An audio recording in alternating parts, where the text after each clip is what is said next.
जय श्री कृष्ण। कैसे हो बच्चों? बढ़िया। तो आज हम लोग करने वाले हैं, आज हम लोग करेंगे टॉप 10 क्वेश्चन, है ना। और देखो क्वेश्चनों की प्रैक्टिस करते जाओ बार बार, उस तरीके से फिर आपका एक कॉन्सेप्ट और ढंग का हो जाएगा। ठीक है, चलिए क्वेश्चन करते हैं। थोड़ी बहुत परेशानी आएंगी लेकिन वो हो जाएंगी सॉल्व। जैसे देखिए, correct order of CO bond length is.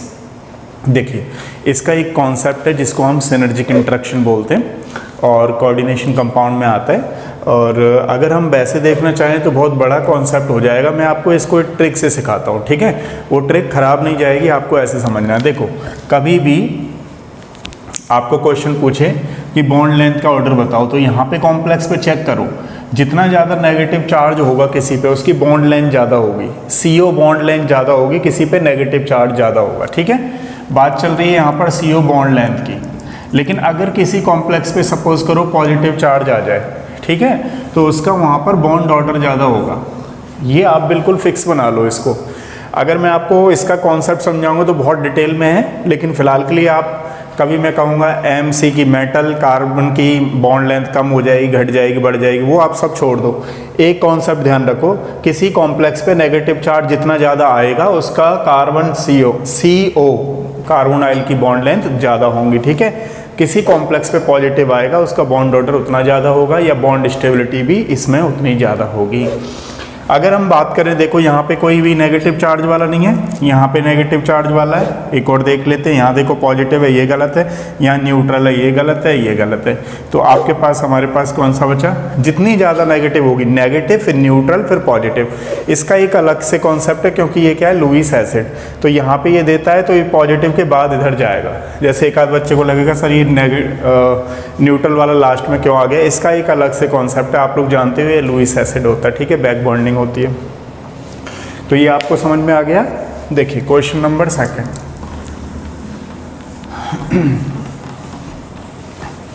अगर हम क्वेश्चन नंबर 2 की बात करें तो क्वेश्चन नंबर 2 में लिखा हुआ है electronic spectra of this one. देखो एक बार मैं आपको चेक कराता हूँ। K2Cr2O4 है। अगर यहाँ से सपोज करिए K प्लस का 2 चला जाए, माइनस का आ जाएगा X plus 4 minus 2 is equal to -2, X is equal to कितना आ गया, +6। तो इसकी ऑक्सीडेशन नंबर क्रोमियम का क्या जानते हैं हम लोग, बताओ? 24 का मतलब होता है 3d5 एंड 4s1। अब यहाँ पे एक सेम है मॉलिब्डेनम, क्रोमियम वाले ग्रुप में है क्रमोतो, ठीक है, तो इसका भी वही 6 आएगा। लेकिन यहाँ क्रोमियम है, यहाँ मॉलिब्डेनम है। आप लोग जानते हो ये 3d का एलिमेंट है, ये 4d का है, ठीक है। अब इसमें से सारे इलेक्ट्रॉन चले गए, तो मैंने आपको कलर सिखा रखा है। वहाँ पे आप देखेंगे dd ट्रांजिशन तो होगा ही नहीं, ऑक्सीजन का केस है, तो क्या बोलेंगे इसको? Ligand to metal charge transfer. कौन सा बोलेंगे? Ligand to metal charge transfer. तो ये कहा गया, तो dd ट्रांजिशन तो है नहीं है हमारे पास, ligand to metal charge transfer है। अब मैं किसी बच्चे से पूछूं इसमें लैम्डा मैक्स किसके लिए होगी? आपसे मैंने कह रखा है डाउन द ग्रुप चलेंगे, डाउन द ग्रुप चलने पर मेटल लिगेंड इंटरेक्शन इफेक्टिव होते जाते हैं, इसके लिए एनर्जी ज़्यादा होगी। तो जो लैम्डा मैक्स है वो किसके लिए होगी? ये, क्योंकि हम लोग क्या जानते हैं, E=SC/, लैम्डा। जिसकी एनर्जी ज़्यादा उसकी लैम्डा कम होगी। तो लैम्डा किसकी ज़्यादा होगी? क्रोमियम की। क्यों? क्योंकि इसकी एनर्जी ज़्यादा है। नीचे चलने पर, डाउन द ग्रुप चलने पर मेटल लिगेंड इंटरेक्शन इफेक्टिव होते जाते हैं, ठीक है। तो कौन सा वाला होगा बताओ? हाँ, तो देखो ये B भी गलत है क्योंकि B की ज़्यादा कह रहा है, लैम्डा मैक्स A की ज़्यादा होगी, ठीक है। और ये MLCT तो होगा ही नहीं, तो C आंसर है, 3rd। समझ में आ गया? इस तरीके से।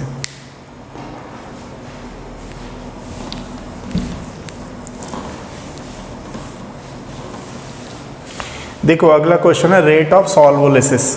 देखो जब हम लोग सॉल्वोलिसिस करेंगे तो ध्यान रखिएगा, सॉल्वेंट डालेंगे इथेनॉल, तो इसमें क्या होगा? कार्बोकैटायन बनेगा।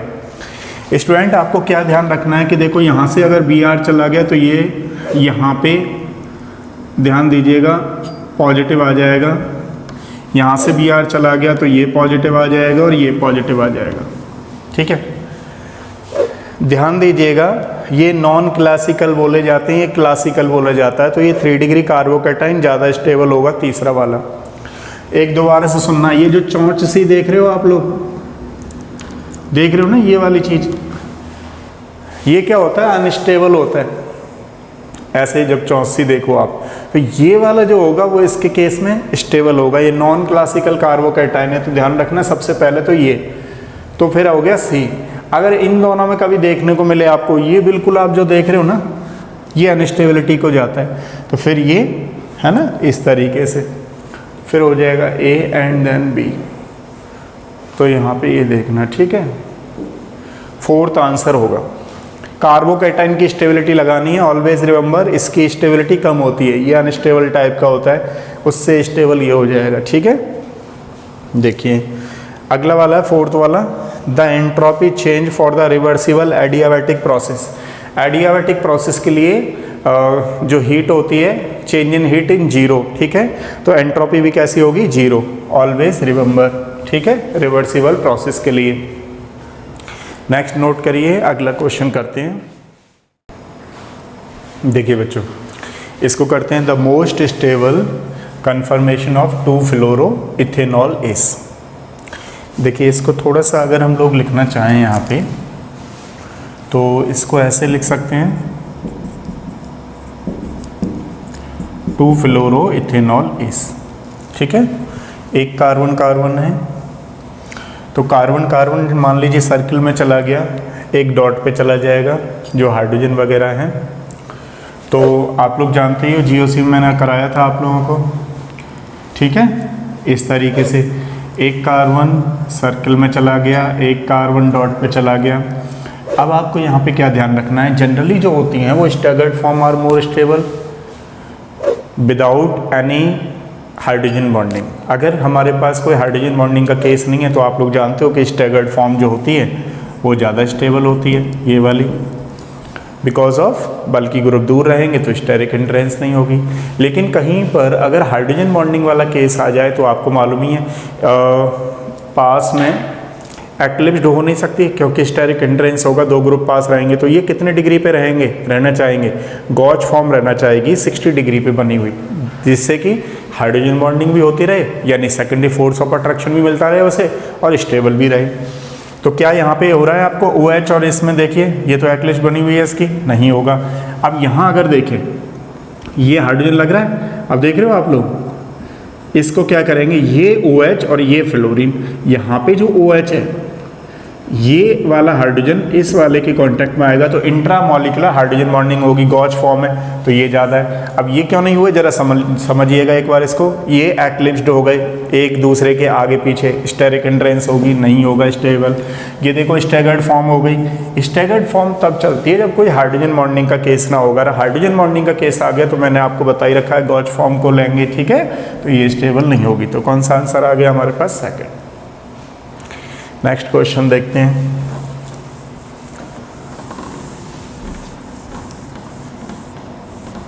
देखिए ये वाला जब भी कभी आ रहा है हमारे पास, यहाँ कोई मेटल डाल रखा है, ये लिथियम लिक्विड अमोनिया है, यहाँ सोडियम लिक्विड अमोनिया भी बोल सकता है आपको, ये बर्च रिडक्शन बोलते हैं इसको, ठीक है, इसका नाम होता है बर्च रिडक्शन। आप रिडक्शन से समझ ही गए होंगे कि इसमें रिडक्शन करना है। ये इलेक्ट्रॉन जो होता है, एक ही इलेक्ट्रॉन होता है, और अमोनिया के कम से कम 6 मॉलिक्यूल्स होते हैं जो इसको सराउंड करते हैं, ठीक है। ऑक्टाहेड्रल के टाइप में स्ट्रक्चर होती है। ये जो लिथियम क्या करता है कि इलेक्ट्रॉन के साथ मिलकर के इसको रिड्यूसिंग पावर को बढ़ाता है, ठीक है, इस तरीके से, इसलिए इसको सिंगल इलेक्ट्रॉन ट्रांसफर मैकेनिज्म भी बोलते हैं। Single electron mechanism, single electron transfer mechanism. अब देखिए क्या हुआ कि हमारे पास यहाँ है, इसकी मैकेनिज्म बनाते हैं कि ये अगर सपोज करो यहाँ शिफ्ट हो जाए, ये यहाँ शिफ्ट हो जाए, तो यहाँ हमारे पास पॉजिटिव चार्ज रहेगा, ठीक है। तो इसको हम लोग कुछ इस तरीके से लिख सकते हैं,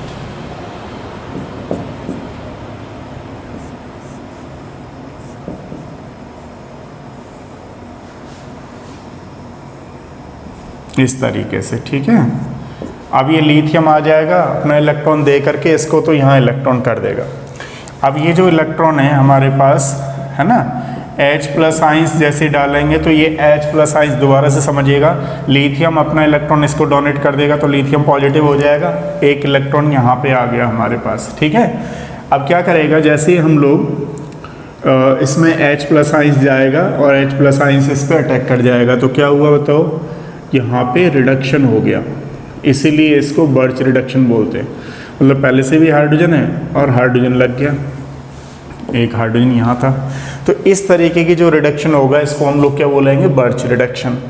ठीक है, देखो पहले में तो हो नहीं रहा, यानी पहली रिंग का रिडक्शन नहीं करना, ध्यान रखिएगा, दूसरी रिंग में रिडक्शन होगा। अब इसको मैं लिखूं ना लिखूं बात एक ही है, ऐसे ही है, ये इसका रिडक्शन हो रखा है तो ये नहीं होगा, तो फिर ये आंसर है। देखो इसमें क्या है, पहली रिंग में रिडक्शन कर दिया है, इसमें पहली रिंग में रिडक्शन कर दिया है, और यहाँ देखो इस तरीके का होगा नहीं, क्योंकि जो हम लोग शिफ्ट कर रहे हैं इलेक्ट्रॉन को वो कैसे कर रहे हैं, इधर की तरफ, तो यहाँ पे एक बॉन्ड रहेगा, है ना, कुछ टाइम के लिए इस पर पॉजिटिव आएगा लेकिन वो कंपनसेट हो जाएगा। तो कौन सा वाला आंसर होगा, ये वाले आंसर नहीं होंगे। ठीक है, देखिए नेक्स्ट क्वेश्चन ये है हमारे पास, which of the following reagent most suitable for conversion of बेंजेनामाइड।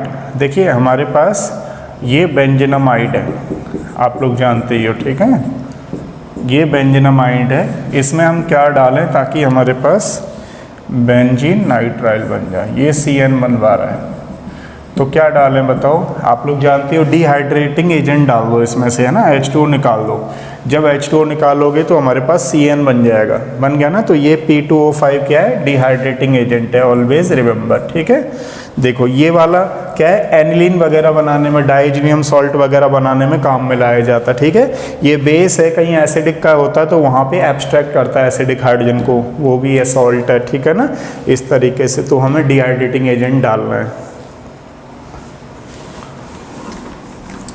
Next देखिए अगला वाला, ये क्वेश्चन है, अभी बताया था मैंने कुछ देर पहले ही आपको, पहला या दूसरा क्वेश्चन है, पहला फर्स्ट क्वेश्चन में वही था कि इसमें पूछा CO स्ट्रेचिंग फ्रीक्वेंसी। आप ध्यान दीजिएगा, जिसकी एनर्जी ज़्यादा होगी उसकी फ्रीक्वेंसी भी ज़्यादा होगी। ठीक है, लेकिन वेवलेंथ कैसी होने वाली है उसकी, कम। अभी मैंने आपको एक कॉन्सेप्ट दिया था, बताओ कौन सा, किसी भी कॉम्प्लेक्स पे जितना पॉजिटिव चार्ज ज़्यादा होगा उसकी एनर्जी ज़्यादा होगी, उसकी फ्रीक्वेंसी ज़्यादा होगी, लेकिन वेवलेंथ उतनी कम होगी। ठीक है, तो पॉजिटिव चार्ज ढूंढो इसमें, कौन सा वाला है, ये वाला है, तो इसकी फ्रीक्वेंसी ज़्यादा होगी। ठीक है, अगर पूछ लेता आपको इसी क्वेश्चन में बॉन्ड लेंथ किसकी ज़्यादा, तो ये नेगेटिव जितना ज़्यादा होगा उसकी बॉन्ड लेंथ ज़्यादा थी। ठीक है, नेक्स्ट क्वेश्चन देखिए, the CFSE of low spin octahedral D7 is, देखो D7 को हमने ऐसे बनाया, ये T2G सेट है हमारे पास, ये EG सेट है। ठीक है, अब D7 को लो स्पिन किसको बोलते हैं, स्ट्रॉन्ग लिगेंड को, 1 2 3 4 5 6, पहले यहाँ भर लो फिर ऊपर भरो, उसको लो स्पिन बोलते हैं। ठीक है, तो देखो यहाँ पे कितने इलेक्ट्रॉन है, 6 इंटू इसकी वैल्यू कितनी होती है, 0.4 माइनस 0.6 इंटू 1, तो कितना आ गया, 1.8।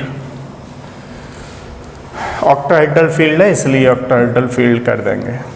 ठीक है, ये रहेगा, तो कौन सा वाला रहेगा, this one is the answer.